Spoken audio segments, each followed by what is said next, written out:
happiness. It's a very simple formula. Expectation minus reality equals your happiness. If you expect a lot and you don't get it, you will be unhappy. If you expect a little and you get the same thing, you will be happy. Now, that sounds logical, but fundamentally, what it means is that the higher expectation you have to the world around you instead of to yourself, what tends to happen is you're much more likely to be unhappy. If you expect other people to do things for you and they don't, you will be unhappy. However, if you learn to expect very little, it takes very little to make you happy.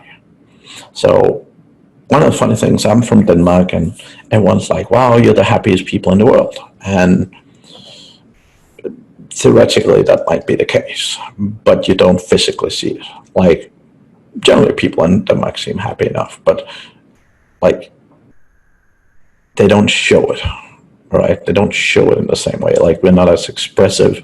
If you walk around the streets in Denmark and, you know, you see people, even if you try and say hello to people and stuff, they seem very, you know, tunnelish in there. It's all about them. Like, if you go out in Denmark, you always go out in a group, and it's actually fairly difficult to get to know a lot of new people.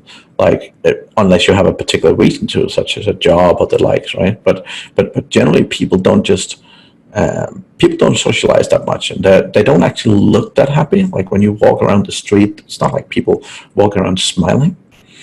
And having spent a good bit of time in the Philippines, I'd say I meet a lot of homeless people that look more happy than majority of people I meet in Denmark.